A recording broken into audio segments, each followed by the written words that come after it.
Welcome to But Frankly Pierce News. I'm Arthur Fairview. Here's what we are facing. Russia's invasion of Ukraine has been ongoing and is only getting worse. In typical autocratic fashion, the Russian government has shut down all media outlets that don't toe the party line. Last week, the last independent Russian TV and radio stations were shut down and the broadcasters forced to flee.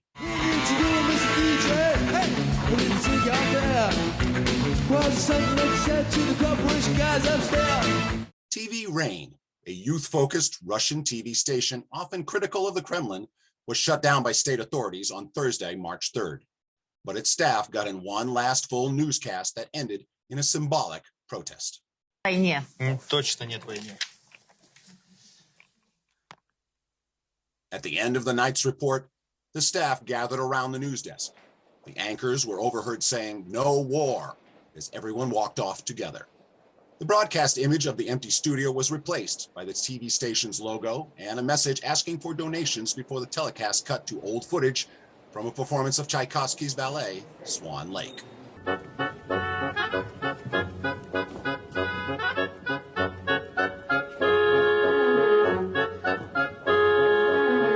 The Swan Lake bit was an inspired, highly evocative gesture, especially for Russians who could recall the coup of August 1991, when, unable to actually report the news, stations simply played footage of the ballet for 3 days, non-stop.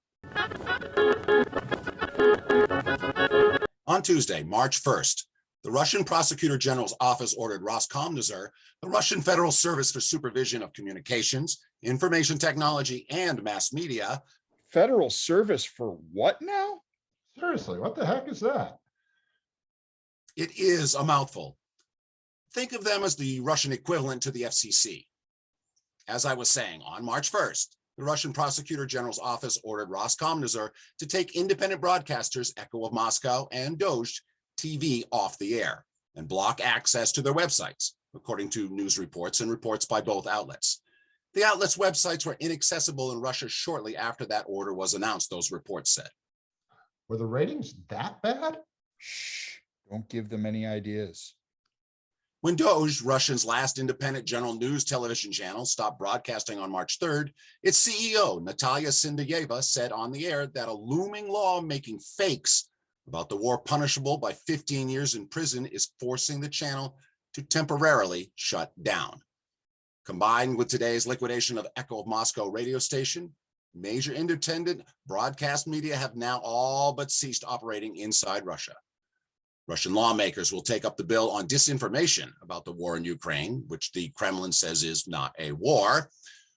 On February 26th, the internet monitoring group NetBlocks reported that in Russia, Facebook would not load or worked extremely slowly, making the platforms unusable.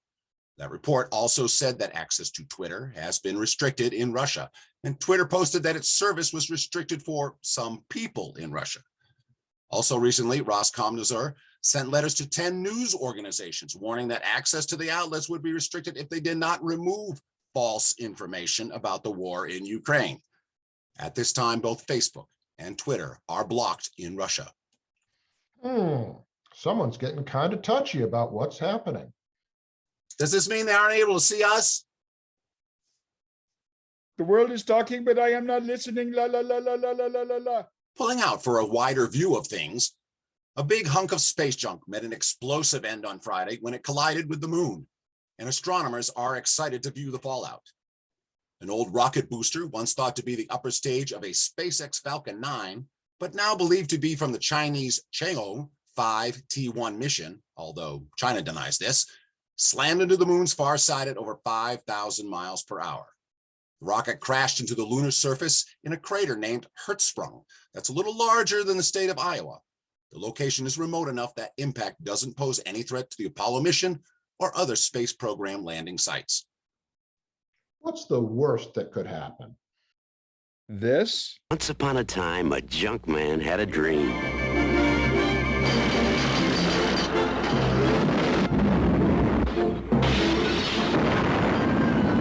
I want to build a spaceship, go to the moon, salvage all the junk that's up there, bring it back, sell it. That's one possibility.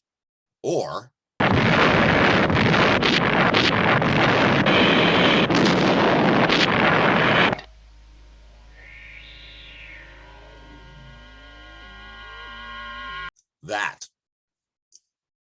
Another thing to be aware of is a spider.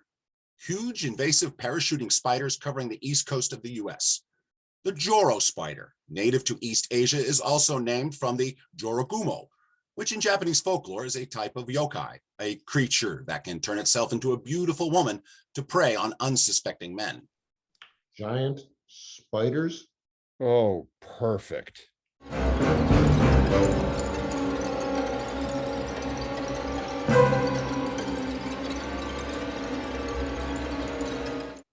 They're huge, but not that big. They have 8 blue, black, and yellow striped legs and could soon move into most of the eastern seaboard of the US. A Joro spider can grow to be about 3 inches long, including a large bulbous body with bright yellow stripes. Its underbelly has distinctive red markings, and it weaves a large web that looks like they're spun from golden silk. Research scientist Andy Davis from the Odom School of Ecology suggests people should try to learn to live with them. Hell no, motherfuckers! And finally, in case you've forgotten,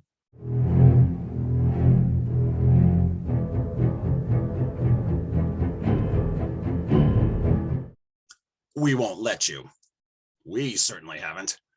There is still plenty of ludicrous behavior going on here at home, but it rather pales in comparison to the crisis in Ukraine. Think about it. Hopefully we'll be able to get back to the usual gang of idiots masking themselves as politicians in our next broadcast. Until then, this has been But Frankly Pierce News. Thanks for watching. I'm Arthur Fairview. And all of us at But Frankly Pierce News stand with the people of Ukraine and hope for peace soon.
Thank you.